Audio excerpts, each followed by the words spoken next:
পরিশ্রম করলেও যে সবসময় এটা ফল দিবে এমন কোনো কথা নেই। লাক অনেক বড় একটা ব্যাপার। আমাদের এই 21st সেঞ্চুরিতে জিপিএ 5 পেলে যে খুব ভালো চাকরি হবে, জীবনে অনেক টাকা আসবে, ব্যাপারটা এমন না। আমি মনে করি স্কিলসই সব।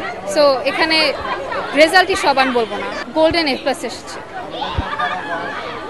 ডেফিনেটলি আমার টিচার এবং আমার বাবার। প্রশ্নের স্ট্যান্ডার্ড আমি বলবো, কারণ প্রশ্নগুলো বেশ একটু ট্রিকি এসেছিল এবং আনপ্রেডিক্টেবল কোয়েশ্চেন এসেছিল। ধরেন যেগুলো আমরা বুঝি যে প্রশ্নগুলো রিপিট হবে, সেগুলো রিপিট না হয়ে 2002-03 সালে থিওরিটিক্যাল প্রশ্নগুলো রিপিট হয়েছিল। তো এরকম এটা একটা বড় ডিফারেন্স ছিল। ফিউচার প্ল্যান বলতে চাচ্ছি না, আগে ইনশাল্লাহ যদি কিছু হতে পারে তাহলে হয়তো বলবো। এই ব্যাপারটা আসলে একটু বেশ ডার্ক। আমি জানি না আমার ওরকম এক্সপিরিয়েন্স বা নলেজ আছে কিনা এই বিষয়ে বলার। তবে আমি ডেফিনেটলি বলবো যে এখানে এই যে প্রতিক্রিয়াটা হয় স্টুডেন্টদের, আমাদের ব্যাচমেটদের, ওইটা মোস্ট প্রবাবলি হয় হচ্ছে ফ্যামিলির প্রেশারে। যে হচ্ছে গিয়ে, কারণ আমার কাছে লাগতেছিল যে আমি যদি গোল্ডেন A+ না পাই তাহলে আল্লাহ মানুষকে আমি কী বলবো, যে আমি এত পড়াশোনা করলাম কিন্তু তো আমি পেলাম না। আর একটা জিনিস যেটা কাজ করে, হ্যাঁ আমার এত চেষ্টা এত পরিশ্রম সব বিফলে গেল।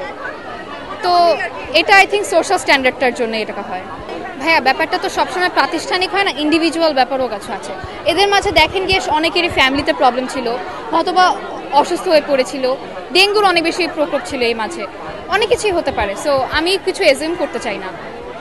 পরিশ্রম করলেও যে সবসময় এটা ফল দিবে এমন কোনো কথা নেই। লাক অনেক বড় একটা ব্যাপার।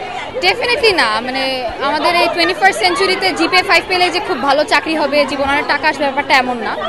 আমি মনে করি স্কিলসই সব। সো এখানে রেজাল্টই সব আমি বলবো না।